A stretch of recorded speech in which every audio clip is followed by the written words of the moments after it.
ओम जननीं शरदां देवीं रामकृष्णं जगद्गुरुं पादपद्मे श्रेष्ठित्वा प्रणमामि मुहुर्मुहुः। ओम नमः श्री यतिराजाय विवेकानंद सुराय सच्चित्सुख स्वरूपाय स्वामिने तापहारिणे। ओम जननीं शरदां देवीं रामकृष्ण जगद्गुरुं पादपद्मे दर्शित्वा प्रणमामि। ओम स्थापकाय च धर्मस्य सर्वधर्मस्वरूपिणे अवतार वरिष्ठाय रामकृष्णाय नमः। ডিভিনিটি আয়োজিত এই যে আজকের যে অধিবেশন, যে আলোচনা, সে আলোচনায় যারা যোগ দিয়েছেন, যারা উপস্থিত আছেন এবং এই পরিচালিকা সীমামা এবং অন্যান্য মায়েরা, ভক্তবৃন্দ, ছোট ছোট ভাই বোনেরা যারা যোগ দিয়েছেন সবাইকে প্রণাম জানাই, শুভেচ্ছা জানাই।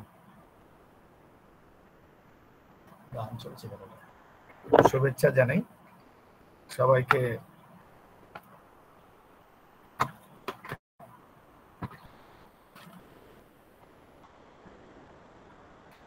আমি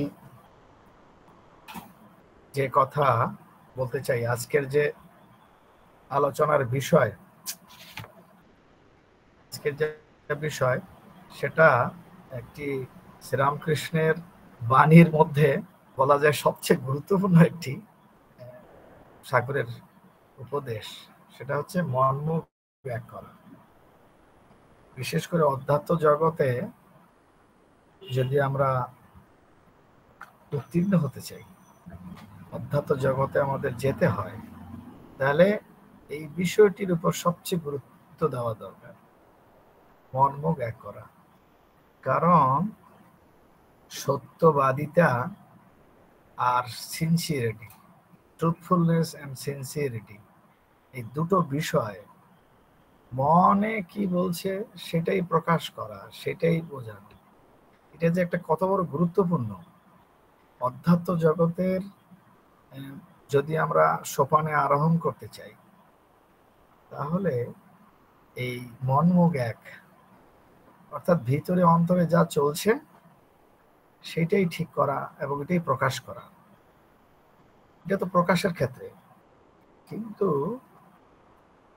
মানব জীবনটাকে যদি লক্ষ্য স্থির করা যায়, মানে মানব জীবনে যেটা আমরা করতে চাই, যা হতে চাই, সেই ব্যাপারটা পুরোপুরি নির্ভর করছে ভিতরের ব্যাপারটা ঠিক করা। ঠাকুর কথামৃতে অন্তত 50 জায়গায় দেখলাম, কমপক্ষে 50 জায়গায় মন নিয়ে কথা বলেছেন কথামৃতের ভিতরে। 50 জায়গায় বলতে বোঝাতে চাচ্ছি যে মনটা যে কি জিনিস সেটা ঠাকুর এক বাক্যে মনেতেই মুক্ত, মনের উপর নির্ভর করছে। অর্থাৎ মনের উপর নির্ভর করতেছে মানুষটির, মনটি যদি শুদ্ধ পবিত্র হয়, মনটি যদি ঈশ্বর অভিমুখী হয়, ঈশ্বরের পাদপদ্ম অভিমুখী হয়, অনন্ত অসীমের পাদমুখী হয়, তাহলে সেই মনে আর বাইরের যে কাজ, বাইরের যে সেটার প্রকাশ, এটা করতে হবে না, অটোমেটিক হয়ে যাবে। মনটা যদি শুদ্ধ পবিত্র হয়, মনটা যদি ঈশ্বর অনুগামী হয়, মনটা যদি অনন্ত পথযাত্রী হয়, তাহলে ভিতরে আর প্রকাশ করতে, বাইরে প্রকাশ করতে হবে না, এটা অটোমেটিক প্রকাশ হয়ে যাবে। এই জন্য মনটা নিয়েই কথা।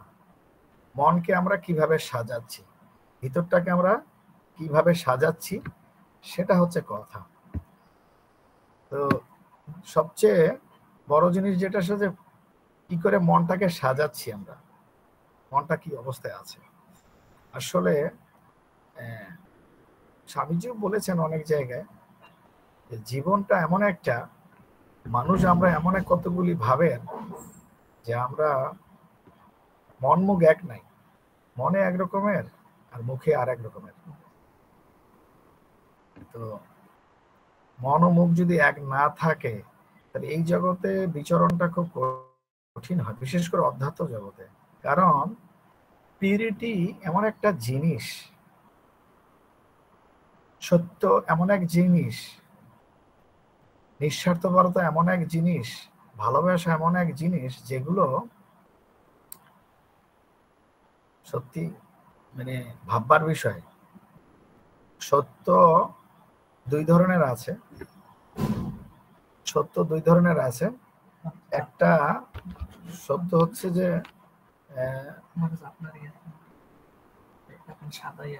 সত্য এমন এক জিনিস যে সত্য চিরন্তন, নিত্য, শাশ্বত। আরেকটা সত্য আছে জাগতিক সত্য, যা ব্যবহারিক ক্ষেত্রে ব্যবহার হয়। তো এই সত্যগুলি আমরা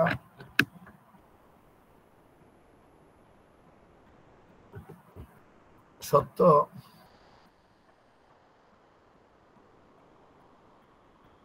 সত্য জিনিসটা এভাবে দেখার দরকার। সত্য যে সত্য নিত্য, ভগবান প্রত্যেকের নয়, পৃথিবী বিশ্ব ব্রহ্মাণ্ডের সকলের বেইজ। তার চৈতন্যে সবকিছু চৈতন্যবান, তার আলোয় সবকিছু আলোকিত। আমাদের যে জানাশোনা সবকিছু তার মধ্যে দিয়ে, মানে তিনি আছেন বলে সম্ভব হচ্ছে। এটা যেমন কঠোপনিষদে বলেছেন না এরকম যে ন তত্র সূর্য ভাতি ন চন্দ্র তারকম নেবা বিদ্যুৎ ভান্তি কুতময় অগ্নি তমৈব ভান্তং অনুভাতি সর্বম তস্মিদম সর্বমিদম বিভাতি। তার প্রকাশেই সবকিছু প্রকাশ। তিনি সচ্চিদানন্দ, সচ্চিত আনন্দ। সৎ শব্দ যদি আমরা ব্যাখ্যা করি তাহলে বুঝবো যে তিনি নিত্য, নিত্য শব্দটি অনন্ত, নিত্য, অসীম, এবং তিনি কনস্ট্যান্ট, ওনার ক্ষয়চ্যুতি নেই। আর চিৎ শব্দের অর্থ হলো জানা, যা কিছু জানি, যা কিছু প্রকাশ হয়, যা কিছু আমরা বুঝতে পারি তার মাধ্যমেই হয়। আর আনন্দ হচ্ছে, এই ব্লিসটা হচ্ছে সকলের লক্ষ্য উদ্দেশ্য। তাই সেই আনন্দটি একটি ছোটখাটো বিষয়ের মধ্যে দিয়ে, এই রূপ রস শব্দ গন্ধ স্পর্শের মধ্য দিয়ে আমরা অনুভব করি। এই কিন্তু উনি হচ্ছেন সেই সত্য নিত্য। ওটা সত্য ধারণা না থাকলে, সত্যের প্রতি অনুরাগ না থাকলে ওটা হবে না।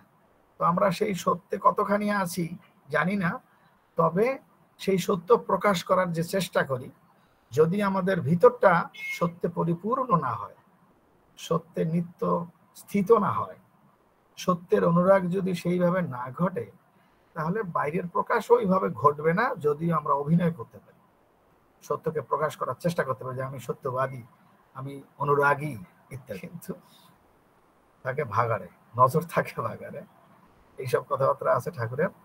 অর্থাৎ বুঝিয়ে দিচ্ছেন পৃথিবীতে জগতের মানুষ আমরা সত্যিকারে কতখানি পবিত্র। এগুলো অধ্যাত্ম জগতের প্রথমে যেমন সত্য, তারপরে যে পবিত্রতা, এরপরে নিঃস্বার্থপরতা। আমরা স্বার্থপরতা ভিতরে অন্তরে পুষে রেখে যদি নিঃস্বার্থপর ভাব করি বা প্রকাশ করার চেষ্টা করি, সেটাও নিছক মন মুখ এক হলো না। এই জন্যে নিঃস্বার্থপরতা যেটা, সেটাও এখানে বিচার্য, সত্যিকারের নিঃস্বার্থপরতা। তবে ঠাকুর বলছেন যে সত্য ধরে আছে সে ঈশ্বরের কোলে শুয়ে আছে। যেন সত্যতা প্রথম, সত্যের ধারণা, যে সত্যকে ধরে আছে সে ঈশ্বরের কোলে শুয়ে আছে। এক। দুই নম্বর হল পবিত্রতা, কায় মনোবাক্যে পবিত্র। এইটা অধ্যাত্ম জগতের সত্যের পরে এই পবিত্রতা, তারপরে হচ্ছে নিঃস্বার্থপরতা এবং ভালোবাসা। এগুলো তাড়াতাড়ি আসবে, এইবার ওইগুলো তিনটা অ্যাচিভ হলে চারটে আসবে। এই চারটা পিলারের উপর দাঁড়িয়ে আছে। এবারে ঠাকুর ওই কথাটাই বলতে চাচ্ছে না, আসলে ঠারে ঠোরে মন মুখ এক করো। শব্দটা শুনতে ছোট লাগলেও ঠাকুরের উপদেশের সবচেয়ে গুরুত্বপূর্ণ একটা বিষয় মন মুখ এক করাটা। অর্থাৎ ঢং করো না, শব্দটা এরকম বলতে চাচ্ছে, ঢং করো না। তোমার ভিতরে যেটা আছে সেটাই তুমি তোমার প্রকাশ করো, বা সেইটুকুইতেই থাকো, যার যেমন। সবাই তো একসাথে মুক্তি পাবে না, সবাই ঈশ্বরের অনুরাগিত হবে না। ভগবান গীতায় তো বলেছেন মানুষের মধ্যে সহস্র সহস্র মানুষের মধ্যে দুই একজন, আবার তত্ত্ব তো বুঝতে পারবে সেটাও দুই একজন, আরো রেয়ার। তবে যথার্থ যারা চেষ্টা করে তাদেরকে ভগবান কৃপা করেন। কারণ মানুষ এক পা এগিয়ে গেলে ভগবান 99 পা এগিয়ে এসে তাকে সহায়তা করেন তার পথে যাওয়ার জন্য। এই জন্য ঈশ্বর অনুরাগ এটা অত সহজ আসবে না। ঠাকুর বলছে ফুল ফুটলে ভ্রমরের অভাব হয় না, ফুল ফুটালাটাই আসল। অর্থাৎ যদি মনুষ্যত্ব জাগ্রত হয়, অনিত্যত্ব বোধ হয়, নিত্যের দিকে এগিয়ে যাওয়ার তীব্র আকাঙ্ক্ষা জাগে, তখন এই সত্য, এই পবিত্রতা, এই নিঃস্বার্থপরতা, এই ভালোবাসা তার সহজ সিদ্ধ হয়। সুতরাং কিভাবে সেই অনুরাগ জাগানো যায় সেটা হচ্ছে ব্যাপার। এই জন্য বিচারের শব্দ আসে, নিত্য অনিত্য বিচার। আমাদের বেশিরভাগ আমরা নিত্য নিত্য বিচার আমাদের নাই। কোনটা অনিত্য, কোনটা নিত্য, কোনটা দুদিনের, কোনটা চিরন্তন, এই ভাবনাগুলো আমাদের ভিতরে কম। পরমহংস মানে জানি যে পরমহংস শ্রীরামকৃষ্ণের জীবনটা যদি অনুধ্যান করা যায়, যদি কথা দিয়েছে আফিম নিয়ে আসবে যদু মল্লিকের বাড়ি থেকে, ছিলেন না, তার কাছ থেকে নিয়েছেন, আসার পথে দেখছেন ঠাকুর আর দেখতে পাচ্ছেন না পথ, তখন আবার গিয়ে ফেলে দিয়ে বলো, আরে আমি তো পথ দেখতে পাচ্ছি না, কারণটা হলো ওকে বলেছিলাম যা তা তো করিনি, অন্য কাছ থেকে নিয়ে এসছি। তখন আবার ফেলিয়ে দিয়ে তখন পথ দেখতে পান। সত্য স্বরূপ ঠাকুর দেখাচ্ছেন যে সত্য কতখানি সত্য। উনি টাকা অর্থ ছুঁতে পারেন না, ছুলে হাত বেঁকে যাচ্ছে। অর্থাৎ সত্যি এমন প্রতিষ্ঠিত, পবিত্রতা এগুলো তো প্রশ্নাতীত, তিনি ত্যাগের বাদশাহ।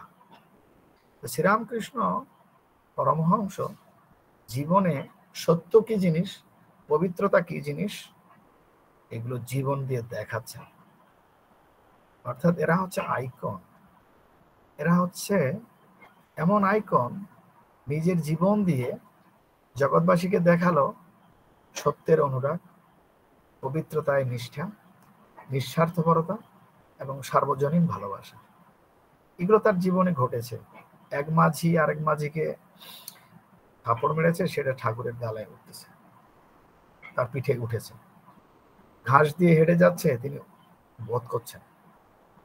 অর্থাৎ সমস্ত বিশ্ব ব্রহ্মাণ্ড যে এক ও অদ্বিতীয়, এই বিশ্ব ব্রহ্মাণ্ড সবকিছু যেতে তার লীলা, সেটা তিনি তার জীবন দিয়ে প্রতিটি বিষয় দেখিয়ে দিয়েছেন পৃথিবীবাসীকে। এই জন্য শ্রীরামকৃষ্ণের চরিত্র, তার জীবন চরিত্রা দুনিয়ার মধ্যে একটা বিস্ময়, একটি অনন্য ঘটনা।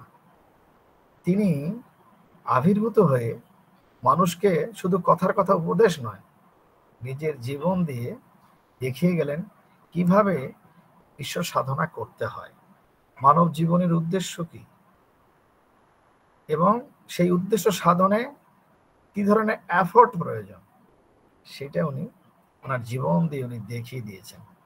উনি 16 টাং করেছেন, সাধারণ মানুষের পক্ষে তা সম্ভব নয়। 1 টাং করলেই সেটা হবে, অর্থাৎ একটু খাটলেই হবে। ঠাকুর বলছেন জোশো করে লেগে পড়লেই হবে। অনেক উদাহরণ দিয়েছেন ভগবান লাভের। চাষার জমিতে জল আনার গল্প, 2 চাষার উদাহরণ দিয়েছেন, যে অপূর্ব করে। তারপরে অনেক অসংখ্য উদাহরণ এবং ছোট ছোট গল্পের মাধ্যমে, উপমার মাধ্যমে, সারা কথামৃতের মধ্যে আমাদের জীবনের উদ্দেশ্য যে ঈশ্বর লাভ, সেটা উনি দেখিয়েছেন। তবে মনস্তাত্ত্বিক ব্যাপারটা সবচেয়ে বড়, সেটা হচ্ছে মন। আমরা মন্দিরে থাকতে পারি, মন্দিরে প্রতিদিন যেতে পারি, প্রেয়ার করতে পারি, ফোঁটা তিলক কাটতে পারি, গেরুয়া বসন পড়তে পারি, এবং শাস্ত্র যত আছে পৃথিবীতে, হিন্দু ধর্মের, অন্যান্য ধর্মের সব পড়তে পারি, বা গীতা মুখস্থ রাখতে পারি, বেদ উপনিষদ মুখস্থ থাকতে পারে। কিন্তু এই যে সাইকোলজি, মানসিক ব্যাপারটা, এটা মারাত্মক জিনিস। কারণ মানুষের 3টি দেহ কল্পনা করা হয়েছে, একটা স্থূল দেহ, একটা সূক্ষ্ম দেহ, একটা কারণ দেহ। কারণ দেহটির মধ্যে হাত নাই, কারণ এটি বীজাকারে আছে। আমরা যে কর্ম করি, যে সংস্কারগুলো সূক্ষ্মাতি সূক্ষ্ম অবস্থায় যায়, সেটা কারণে অবস্থান করে, সেটার থেকে মানুষের কর্মফল প্রারব্ধ। আরেকটা হচ্ছে সূক্ষ্ম দেহ, যেটা মনের সাথে সম্পর্কিত, যদিও ওটা মানুষ চেষ্টা করলে ওটাকে ঠিক করতে পারে, এই মনের ব্যাপারটা। আর এই স্থূল দেহ যেটা জাগ্রত অবস্থা। তবে জাগ্রত অবস্থাটা গুরুত্বপূর্ণ। যে কাজ, যে কর্ম, যে চিন্তা আমরা এই জাগ্রত অবস্থায় করি, সেটাই সূক্ষ্মাতি সূক্ষ্ম রূপ লাভ করে শেষে কারণ দেহে পরিণত হয়, এবং এর জন্যেই আমাদের জন্মান্তর গতায়াত হয়, জননী জঠরে পুরুপুরুষ, হ্যাঁ, আমাদের গমনাগমন ঘটে, বিভিন্ন বস্তুতে আমাদের জন্ম হয়, বিভিন্ন রূপে আমাদের জন্ম হয়। এই জন্যে মনস্তাত্ত্বিক ব্যাপারটা, সূক্ষ্ম দেহটা যেটা কারণে পরিণত হয়, সেটা পরিশুদ্ধ করাটা হচ্ছে আসল ব্যাপার। এই জন্য ঠাকুর জোর দিতেছেন মন নিয়ে কথা, মনেতেই বদ্ধ মনেতেই মুক্ত। কথামৃত অসংখ্য উদাহরণ আছে। একই মন দিয়ে আমরা এক এক সময় এক এক ভাব। আবার দেখা যায় এই মনটি কখনো খুব সুন্দর, আবার পরেক্ষণে দেখা যায় এই মনটি কেমন জানি একটা অস্থির বা বিষয়ে আসক্ত হচ্ছে। আবার এই মন দিয়ে আমরা ঈশ্বরের অনুরাগের কথাও বলছি, ঈশ্বরের চিন্তাও করতেছি। এই জন্যে মনের ব্যাপারটার জন্য এই জপ ধ্যানের প্রক্রিয়া আসছে। জপ ধ্যান করলে মা বলছেন মনের ময়লা কাটবে। জপ তপ করলে, ঈশ্বর চিন্তা করলে, ভালো চিন্তা করলে, ভালো বইটই পড়লে তখন মনের ময়লা কাটে। মনের মধ্যে যে কামক্রোধাদি যে ভাবগুলো আছে সেগুলো কেটে যায়, মনটা পরিশুদ্ধ হয়, শান্ত হয়, সমাহিত হয় মনটি। এই শান্ত মন, পরিশুদ্ধ মন, এগুলো পরিশুদ্ধ মন বুদ্ধি, এগুলো সেই একই ঈশ্বরের কথাই হলো, অর্থাৎ আত্মার কথাই হলো। আত্মা যেমন শুদ্ধ পবিত্র, মনটা যখন পরিশুদ্ধ হয় তখন ওই আত্মাতেই সে লীন হয়, বা আত্মা তখন প্রকাশিত হয়।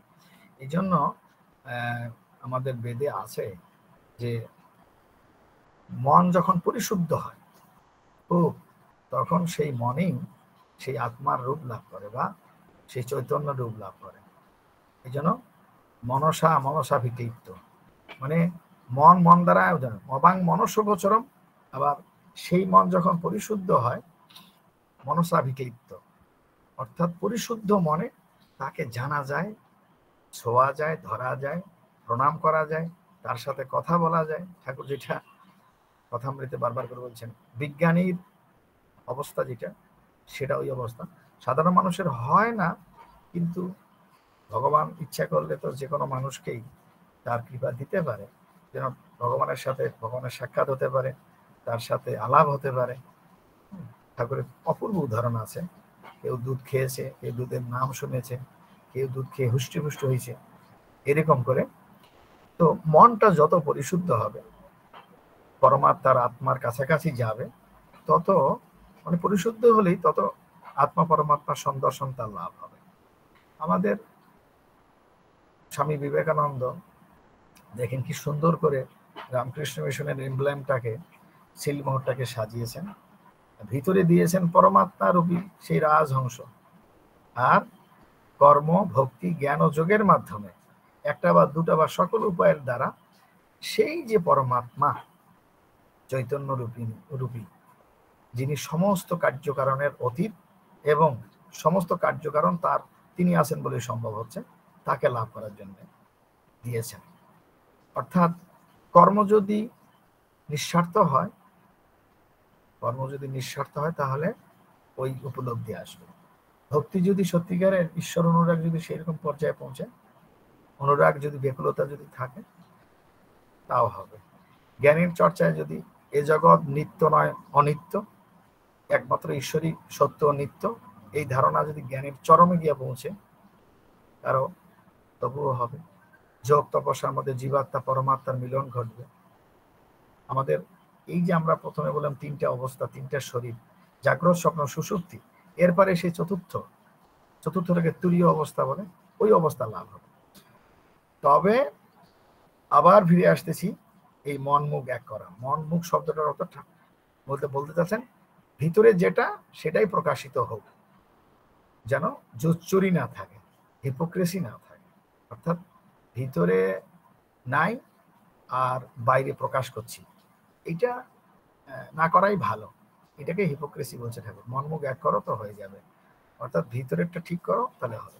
অনেকে এইসব বলে, যদিও আমরা বলা উচিত নয়, তারপরে বলতেছি যে সাধু হও, সাধু সেজো না। শব্দটা সাধু হও, সাধু সেজো না। অনেকে বলছে যে সত্যিকারের বৈষ্ণব এখন নাই, তবে বৈষ্ণবের দেখা পাওয়া যায় অনেক বেশি, তবে সত্যিকারের বৈষ্ণব নেই।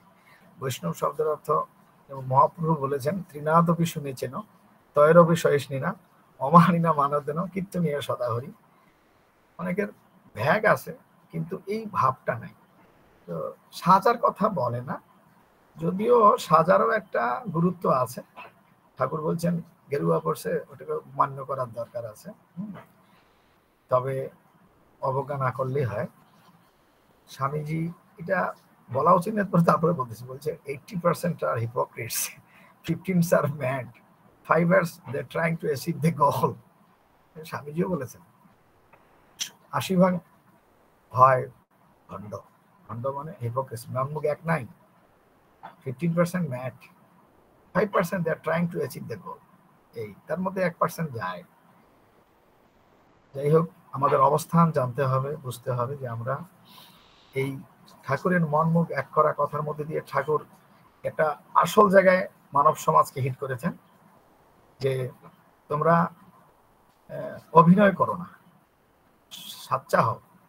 অর্থাৎ তোমাদের মনটা যেমন, মুখটাও তেমন থাকুক, প্রকাশটাও তেমন থাকুক, তবে চেষ্টা করো। এখন আমাদের বুদ্ধিমান বুঝিয়ে নিতে হবে আমাদের অবস্থান কার কোথায়, আমরা কি চিন্তা করছি, আমরা কি ভাবছি। হ্যাঁ, তবে মনটাকে যত বেশি পরিশুদ্ধ করা যায় তত বেশি, কারণ সকল সাধনার আসলে মূল উদ্দেশ্যই হচ্ছে মনকে পবিত্র করা, চিত্তকে শুদ্ধ করা। চিত্ত শুদ্ধ হলেই সেই শুদ্ধ চিত্তে সেই যে অসীম অনন্ত ভগবান তিনি প্রকাশিত হন।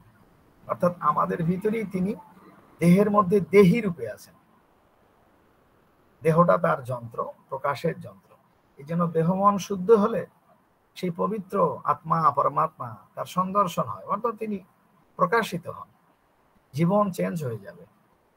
জন্ম মৃত্যুর যে ধাঁধা, জন্ম মৃত্যুর ধাঁধা যেটা নিয়ে আমরা সমস্ত বিশ্ব ব্রহ্মাণ্ড যেখানে পড়ে আছে, সেটা প্রকাশিত হয়ে যাবে। সেটা মানুষ আমরা নিজেরাই উপলব্ধি করে এটার তত্ত্ব বুঝে নিতে পারবো। এখন সংসার শব্দটা যেটা আসতেছে, সংসারের বেড়াজালে আমরা পাচ্ছি না, বিশেষ করে কামিনী কাঞ্চন। কামিনী কাঞ্চনের আসক্তি এই মানবকে সেই পরিশুদ্ধতা দিচ্ছেন না। এই জন্য ঠাকুর বলছেন কামিনী কাঞ্চনে মায়া, মূল মায়া। এই দুটোই হচ্ছে সমস্ত জগৎ সংসার বন্ধনের মূল কারণ। এখন স্বামীজি বিদেশে বলেছেন লাস্ট অ্যান্ড ট্রাস্ট। কামিনী কাঞ্চন শব্দটা ঠাকুর ওনার ভাষায় বলেছেন, তবে পৃথিবীর সমস্ত রোগের মূল রোগ হচ্ছে এইটা। What ever the difficulties going on or anything happen in this world, with these two things, মারামারি কাটাকাটি মানে যত রকমের অশান্তি পৃথিবীতে, এই vice versa, Kamini Kanchan, last and trust, এগুলো নিয়ে চলতেছে সমস্ত। রাজনীতি বলেন, সমাজনীতি বলেন, অর্থনীতি বলেন, whatever it may be, it depends on this too. এটা হচ্ছে ফ্যাক্ট। তো ঠাকুর ধরলেন জগতের আসল অসুখটা কোনটা, রোগটা ধরে ফেলেছেন এই কামিনী কাঞ্চনেই মূল মায়া। এই দুটো জিনিস থেকে যারা একটু তফাৎ থাকতে পারবেন বা ডিটাচড হতে পারবেন বা এটাকে ওভারকাম করতে পারবেন, তারাই ধন্য। ঈশ্বরের কৃপা অবশ্যই লাগবে, মায়ের কৃপা লাগবে এই দুটোর থেকে ভাবনা বেরিয়ে আসা। এই জন্য শ্রীরামকৃষ্ণ মাতৃ সাধনার কথা জোর দিয়ে বলছে। মাতৃ সাধনা, সাধনার শেষ কথা।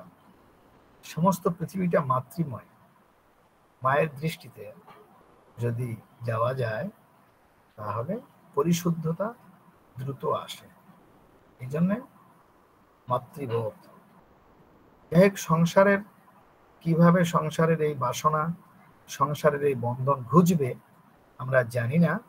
তবে ঠাকুর যদি কৃপা করেন, মা যদি কৃপা করেন কোনো শুদ্ধ ভক্তকে, শুদ্ধ আত্মাকে, তাহলে তার জীবনে এই জীবনেই ঘটবে। তো কার জীবনে ঘটবে এটা চুপ করে না থেকে নিজের চেষ্টা করা, যাতে এই জীবনেই আমাদের সেই পরিশুদ্ধতা আসে, সেই ঈশ্বরের শ্রীপাদপদ্ম লাভ বা আত্মদর্শন এটা ঘটে, তার জন্য সচেষ্ট হওয়া, চিন্তা করা। ঠাকুর দক্ষিণেশ্বরের ছাদে, কুঠিবাড়ি ছাদে কত কেঁদেছেন। হ্যাঁ, বলছে গান উঠা নিংড়ানোর মতো ভেবেছেন, ওনার নরেনের জন্য ভেবেছেন, সমস্ত বিশ্ববাসীর, পৃথিবীর এই মানুষগুলোর জন্য ভেবেছেন। একটা দিন চলে যাচ্ছে, অনেকে আসছে না, বা এরা কবে আসবে, নরেন্দ্র আদি ভক্তরা কবে আইসা তার সঙ্গে যুক্ত হবে এবং সেই তত্ত্বটা লাভ করবে, আর এইটাকে জগতে প্রচার করবে, জগৎবাসী যাতে বুঝতে পারে যে উনি কেন অবতীর্ণ হয়েছেন, জগতের আসল অসুখ কোথায়, জগতের আসল সমস্যা কোথায়, সেই সমস্যা কিভাবে মানুষ পরিত্রাণ পাবে, এই ভাবনার জন্যই তার আবির্ভাব। সারদা মা এসেছেন, কি পবিত্র জীবন, কি পবিত্র ভাবনা দেখিয়েছেন জীবন দিয়ে। স্বামী বিবেকানন্দ এবং তার গুরু ভ্রাতাগণ পরস্পর, মানে তার পরবর্তী জেনারেশনের পর জেনারেশন, আজকে প্রায় 128 বছর চলছে রামকৃষ্ণ মিশন, এবং তার মধ্যে কত সাধু সন্ত, কত ভক্তবৃন্দ যুক্ত হয়েছেন এই ভাবনার মধ্যে। এই ভাবনাটা কি? ইহজাগতিক এবং পারমার্থিক। ইহজগতে কিভাবে সুন্দর থাকা যায়, ভালো থাকা যায়, ভালো জীবনযাপন করা যায়, আদর্শিক জীবনযাপন করা যায় এবং পরমার্থ লাভ করা যায়। পরমার্থ শব্দের অর্থ ঈশ্বর লাভই মানব জীবনের উদ্দেশ্য। সেটা ওখানেও যাতে সেই পরম সত্যকে লাভ করে যাতে মানে জীবনটা ধন্য হয়, আবার ইহজীবনেও যেন আমরা এর একটু আদর্শিক লাইফ লিড করতে পারি, এই ভাবনাগুলো ঢুকেছে। আজকে 128 বছরে অনেক চোরাই উতরে পার করে এই প্রতিষ্ঠান, এই মহাৎ মানে পবিত্র সংঘ পৃথিবীতে কাজ করে যাচ্ছে। স্বামীজি বলেছিলেন যে উনি কেন বেলুড় মঠ করেছিলেন যে এখানে এসে কিছু লোক, ইয়াং জেনারেশন ট্রেন আপ হবে এখানে হয়ে, এই এখানকার যে ভাবটা সেটাকে নিয়ে গিয়ে একেবারে সমস্ত পৃথিবীর কর্নারে কর্নারে, পৃথিবীর সর্বত্র এই ভাবটাকে ছড়িয়ে দেবে, এটা তার আকাঙ্ক্ষা ছিল। সেটা কি? মোটামুটি বলা যায় শ্রীরামকৃষ্ণের ভাবগুলো এরকম, ওই যে কামিনী কাঞ্চন ত্যাগ মানে মন মুখ এক করা, তারপর ঈশ্বরলাভী মানব জীবনের উদ্দেশ্য, এরপরে আছে সর্বধর্ম সমন্বয়, আর আছে যে ঈশ্বর জ্ঞানে মানুষের জীবের সেবা করা। এই ভাবনাগুলো মোটামুটি এটা মানে সামারি করলে বোঝা যায় এইগুলি মোটামুটি তিনি বলতে চাচ্ছেন যে মানব জীবনের উদ্দেশ্য ঈশ্বর লাভ, সেই লক্ষ্যে তোমরা চেষ্টা করো, সচেষ্ট হও। সেখানে কামিনী কাঞ্চন শব্দটা লাস্ট অ্যান্ড ট্রাস্ট নিয়ে সাবধান থাকো। ধ্যান আছে যে মানুষের ভিতরে ভগবান, সর্বজীবের ভিতরে ভগবান, অতএব এদের সেবা করলে তুমি ঈশ্বর লাভ করবে। আর মতবাদ আছে সেই ঈশ্বরকে লাভ করবার জন্য, সত্যকে নিয়ে অনেকের অনেক মতবাদ আছে, পৃথিবীতে অনেক ধর্ম মতপথ এই জন্য সৃষ্টি হয়েছে, কিন্তু সেগুলো কোনোটাই অসত্য নয়, সব সত্য। আন্তরিক হলে সব পথের মধ্যে দিয়ে ওই একই স্থানে যাওয়া যায়। রচিনাং বৈচিত্রাদ ঋজ কুটিল নানা পথ জুষাং নৃণামেক গম্যস্তমসি পয়স অর্ণবৈব। এইভাবে স্বামীজি সেই শিকাগো ধর্ম মহাসভায় বলেছিলেন এই কথা, যে নদীগুলি বিভিন্ন উৎসে উৎপন্ন হয়ে তাদের জলরাশি সরল বা বক্রপথে সমুদ্রাভিমুখী, মানুষও তাদের চিন্তা চেতনার বৈচিত্র্য হেতু মানুষ এক একজন এক একটা পথ ও মত অবলম্বন করে সেই অনন্তের পথে অনন্তকে পাওয়ার জন্য ছুটছে, এবং সকলেই সেই lead to the same Godhead বা ঈশ্বর চলে যাচ্ছে। আমরা জানি বা না জানি অনন্তকে প্রকাশ করবার জন্য যে যেভাবে প্রকাশ করার চেষ্টা করছে সেটা সত্যই। এই জন্য শ্রীরামকৃষ্ণের বাণী ওইটাই, সকল ধর্ম মত পথ সত্য। একটাকে আন্তরিকভাবে ধরে ওই পথে এগিয়ে গেলেই তাকে দর্শন করা সম্ভব হবে বা মানব জীবনের উদ্দেশ্য সফল হবে। এবারে এক্সারসাইজের জন্য আমরা আবার ফিরতেছি যে ওই মনটা ঠিক করতে পারলে দেহটাও ঠিক হবে, বাইরেটাও ঠিক হবে, সবটা ঠিক হবে। এই জন্য মনটা খুবই গুরুত্বপূর্ণ। মনই হচ্ছে আমাদের জীবনের শ্রেষ্ঠ, এই বিষয়টাই শ্রেষ্ঠ বিষয়, এই বস্তুটি শ্রেষ্ঠ বস্তু, এবং এইটার আলোচনা যত বেশি হবে তত ভালো। আমরা সংসারে কি দেখতেছি, যত অশান্তি এই মনকে নিয়েই। মনে সুখ নাই, শান্তি নাই, শরীর খারাপ হচ্ছে। আগের দিনে মানসিক হেলথকে গুরুত্ব দেওয়া হতো না, এখন কিন্তু মানসিক স্বাস্থ্যকে খুব গুরুত্ব দেওয়া হচ্ছে, কারণ মানসিক স্বাস্থ্যের উপরে নির্ভর করতেছে শারীরিক স্বাস্থ্য, বডির স্বাস্থ্য। সুতরাং মানসিক স্বাস্থ্যটা সেখান থেকে আসে। আপনার হোমিওপ্যাথিক যারা পড়ে তারা অনেকে বলে রোগের মূল রোগ হচ্ছে মন থেকে শুরু হয়।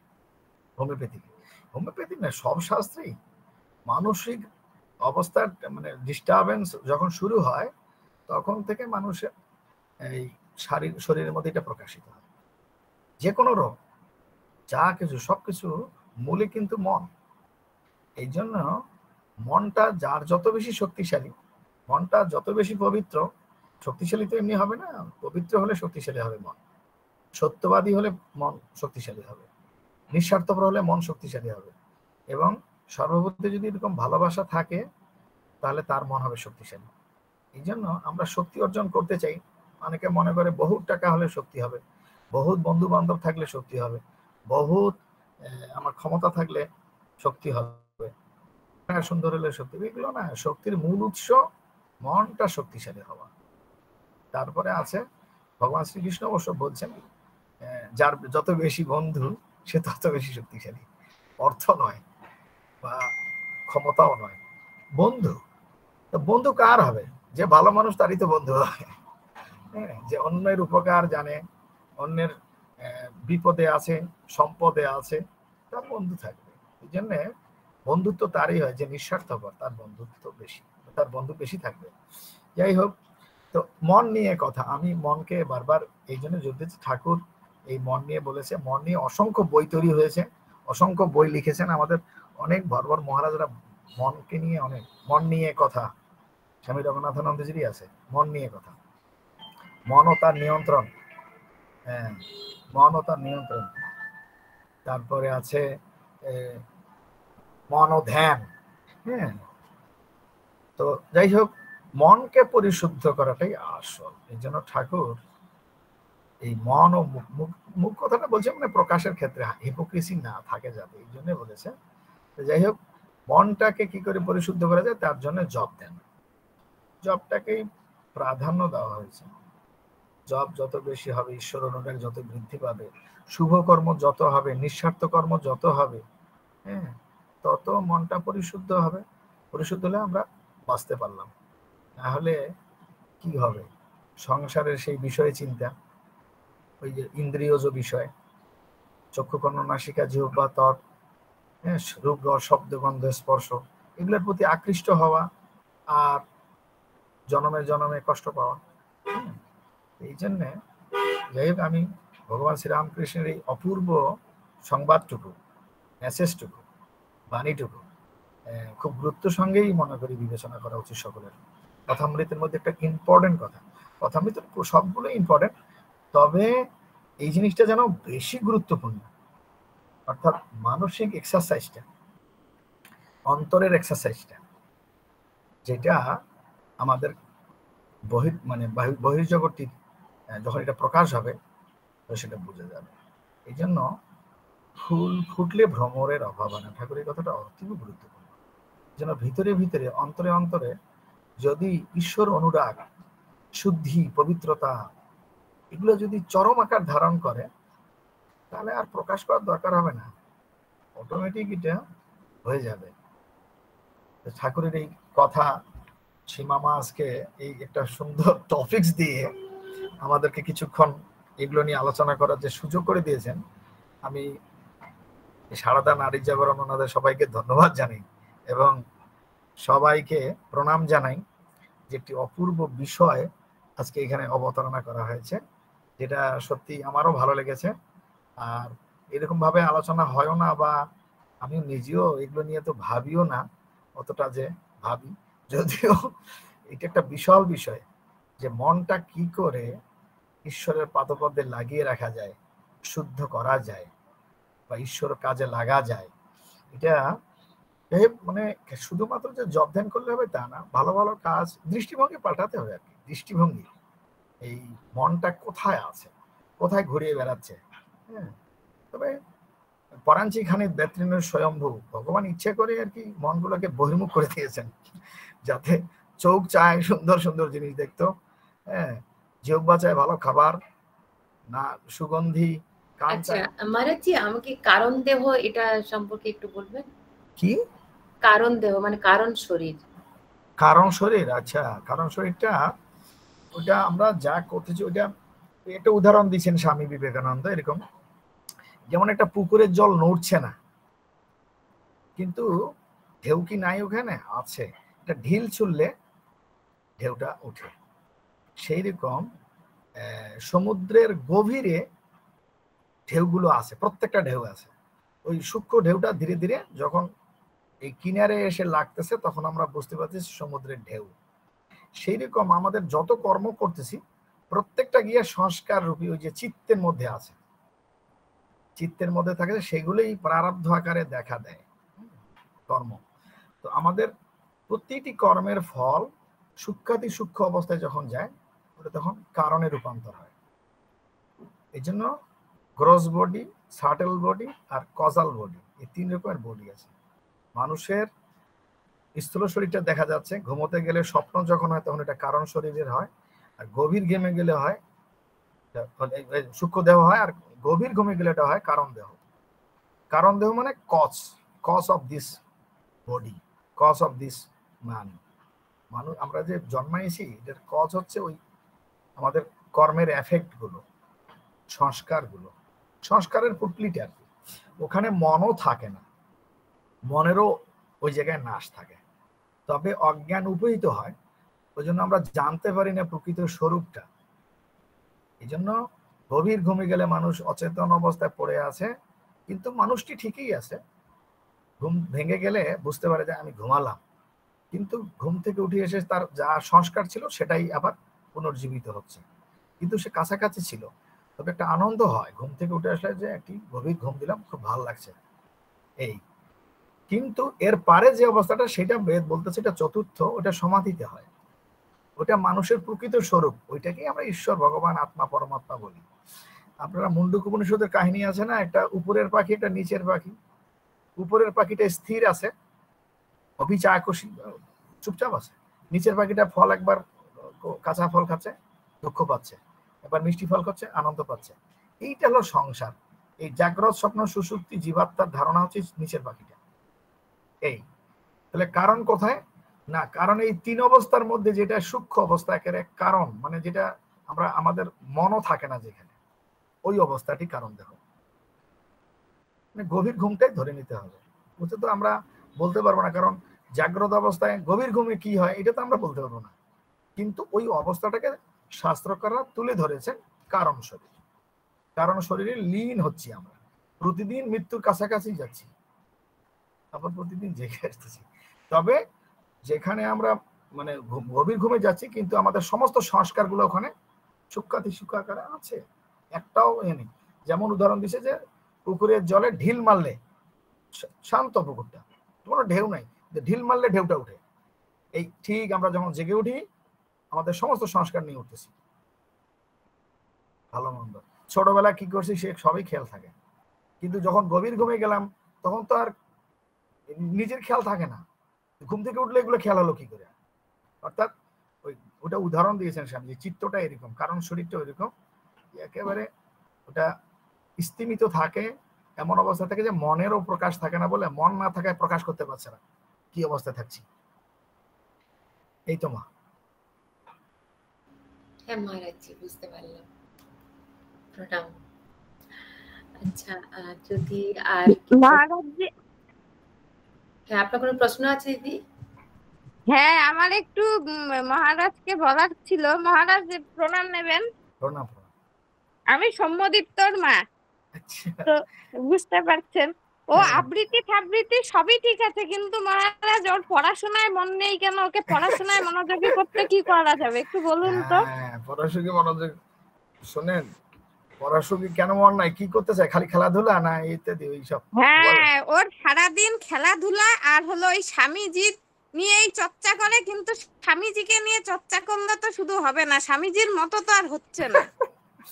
তার ঘরের মধ্যে সে স্বামীজির চতুর্দিকে ফটো লাগায় রাখছে, তার ইসে আছে, মূর্তি আছে, পূজা করছে, কিন্তু ওই স্বামীজির মতো কিন্তু আর ইসে নাই, ওরকম আর করে না। ওকে বলতে হবে যে তোমার কথা শুনে স্বামীজি আসতেছে। হাসতেছি না বাবা, এই ভাই শোনো, এই তোমাকে না মা যেটা কমপ্লেন করতেছে এটা সব মায়েরই কমপ্লেন, যে বাচ্চারা ঠিকমতো পড়তে চায় না। তবে ও এখন কোন ক্লাসে পড়ে? হ্যাঁ, ও কোন ক্লাসে 1-এ মা? পড়ে। 1 1-এ পড়ে। আপনি চিন্তা করেন না, 1-এ পড়ে তো বাচ্চা মন এখনো, আরো 2-1 ক্লাস উপরে উঠুক, হ্যাঁ ঠিক হয়ে যাবে এগুলো আসলে। তবে ওকে স্বামীজির কারেজটা দেবেন, বলে তোমার ভিতরে সমস্ত শক্তি বিদ্যমান, তুমি ফুটাবার চেষ্টা করো, তুমি সব পারবে। সবসময় পজিটিভ কথা বলবেন, নেগেটিভ বলবেন না। ওকে বলবেন তুমি পারবে, এখন 1-এ আছো, 2-তে তোমাকে স্কুলে একটু ফাস্ট হতে হবে, তো কি তোমাকে এটা করতে হবে। স্বামীজি তেমন তেমন তেজস্বী, স্বামীজির ভাবনাগুলো এটা খুব ভালো। আপনি চিন্তা করেন না, 1-এ পড়ে তো মাত্র, চিন্তা করেন না আপনি। না না, আমার সেটা না, ও কি করছে, ও কিন্তু বেশ এত বড় বড় কবিতা মনে রাখতেছে, বা স্বামীজির কোনো গল্প ওর সব মুখস্থ। কেউ বললো হয়তো ভুল, আমি কখনো বললাম, এর আগে গল্প হচ্ছিল যে ওই স্বামীজি পেপারটা উড়ে গেল জাহাজে, আর আমি ফট করে ওই নাবিকের জায়গায় পাইলট বলে ফেলছি। ও আমাকে ধরে সবার সামনে বললো তুমি কিন্তু ভুল বললা, কথাটা নাবিক হবে, পাইলট না। স্বামীজি জাহাজে করে যাচ্ছিল। ওর স্টোরেজ ক্ষমতা, ওর মেধা, ওর স্মৃতিশক্তি কত প্রখর দেখছেন।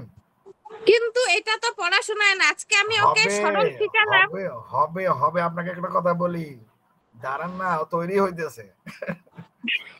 এটাই আপনি প্রার্থনা করেন, স্বামীজি ওকে তুমি তোমার মতন মেধাবী সেরকম করো, তেজস্বী করো। আমার এটাই সবাইকে আমি এই আমার আপনাকে এটাই জিজ্ঞাসা, যে মানে এটাই আমি বলি ও যে কেন স্বামীজিকে হয়। ধরছে তো ও কখনোই ভুল পথে যাবে না, ও ঠিকই জাগে উঠবে, কারণ স্বামীজি ওর অন্তরে আছে, ওর ভালোবাসায় আছে। অতএব স্বামীজি ওকে হাত ধরে ওর জায়গায় নিয়ে যাবে ওকে, চিন্তা করেন না মা। হ্যাঁ, চিন্তার কোনো কারণ নাই। হ্যাঁ, প্রণাম প্রণাম। স্বামীজিকে ভালো করে স্টাডি করুক। ওর এই বয়সে এটা ঘটেছে, আমরা বৃদ্ধ বয়সে এসে মানুষ স্বামীজিকে ধরতে পারছে না, আর ও এই বয়সে স্বামীজিকে খুঁটিনাটি বিষয় জানার চেষ্টা করছে। হ্যাঁ, অনেক বড় ভাগ্যবান, অনেক ভালো সংস্কার নিয়ে জন্মাইছে, বুঝলেন। এই জন্য সে স্বামীজির এই কথাগুলো দেখেন, ভুল করলে আপনাকে ধরে ফেলতেছে যে স্বামীজি কিন্তু পাইলট হবে না, নাবিক হবে। হ্যাঁ, আমাকে এটা বললো, মানে সবার সামনে একটা অনুষ্ঠান চলছিল বাড়িতে, তখন এই নিয়ে আলোচনা হচ্ছিল, ওর জেঠুর বাড়িতে আর কি আলোচনা হচ্ছিল, তখন ফট করে উনি আমাকে বলল এটা তুমি ভুল, কারণ উনি তো নাবিকের জাহাজে যাচ্ছিল, তুমি তো পাইলট বললা, উনি তো প্লেনে যাচ্ছিল না। না না, এটা জাহাজে যাচ্ছিল, ঠিক না। এটাই আমার জানা ছিল। আপনি চিন্তা করবেন না, মা ঠাকুরের কাছে প্রার্থনা করুন, স্বামীজির কাছে প্রার্থনা, যাতে ও সঠিক পথে থাকে, সঠিক ভাবে।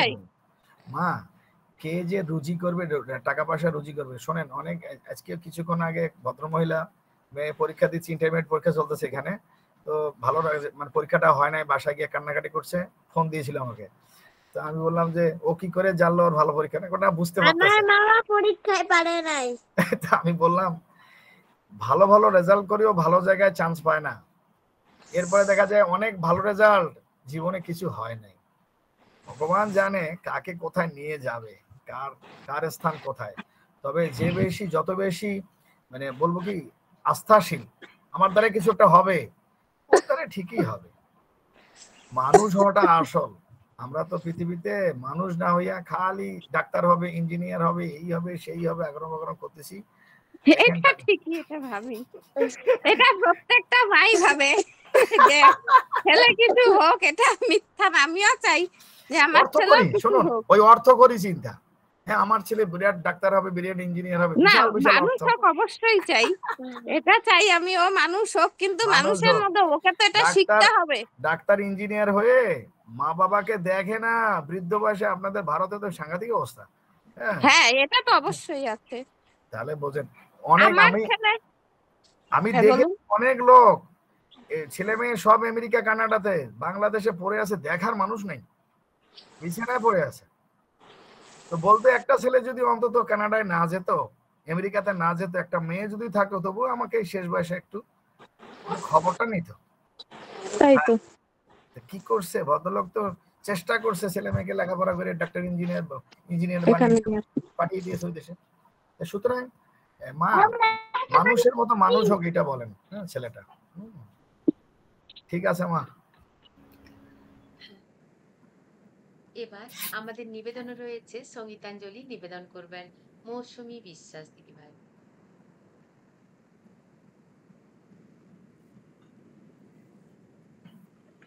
শ্রী শ্রী ঠাকুর, শ্রী শ্রী মা ও স্বামীজি মহারাজজিকে প্রণাম জানাই, মহারাজজিকে ভক্তিপূর্ণ প্রণাম জানাই। আমি একটি ঠাকুরের গান নিবেদন করছি। মজরে মন রাম কৃষ্ণ প্রেমে, মজরে মন রাম কৃষ্ণ প্রেমে, সে যে প্রেমের পাথার প্রেম অবতার, পাবে কি তার প্রেম বিহনে, প্রেমের পাথার প্রেম অবতার, পাবে কি তাই প্রেম বিহনে, মজরে মন রাম কৃষ্ণ প্রেমে, মজরে মন রাম কৃষ্ণ প্রেমে। কৃষ্ণ নামে মজলে রে মন রাম, কৃষ্ণ নামে মজলে রে মন, ভব বন্ধন হয় রে মোচন। ওরে চিদাকাশে দেখতে পাবি রাম কৃষ্ণ নিধি গুণ ধামে, চিদাকাশে দেখতে পাবি রাম কৃষ্ণ নিধি গুণ ধামে, মজরে মন রাম কৃষ্ণ প্রেমে, মজরে মন রাম কৃষ্ণ প্রেমে। অবহেলে পরম রতন, মেতে রইলি সংসারে মন, অবহেলে পরম রতন, মেতে রইলি সংসারে মন, সে যে কৃপা করে কোলে নিতে এলেন এবার ধরা ধামে, কৃপা করে কোলে নিতে এলেন এবার ধরা ধামে। জনম জনম ঘুরলি কত, ঘুচলো না তোর বাসনা শত, জনম জনম ঘুরলি কত, ঘুচলো না তোর বাসনা শত। ওরে তার চরণে শরণ নিলে যাবি রে রাম কৃষ্ণ ধামে, তার চরণে শরণ নিলে যাবি রে রাম কৃষ্ণ ধামে, মজরে মন রাম কৃষ্ণ প্রেমে, মজরে মন রাম কৃষ্ণ প্রেমে। সে যে প্রেমের পাথার প্রেম অবতার, পাবে কি তাই প্রেম বিহনে, প্রেমের পাথার প্রেম অবতার, পাবে কি তাই প্রেম বিহনে, মজরে মন রাম কৃষ্ণ প্রেমে, মজরে মন রাম কৃষ্ণ প্রেমে, মজরে মন রাম কৃষ্ণ প্রেমে। জয় ঠাকুর, জয় মা, জয় শ্রী মহারাজ, প্রণাম।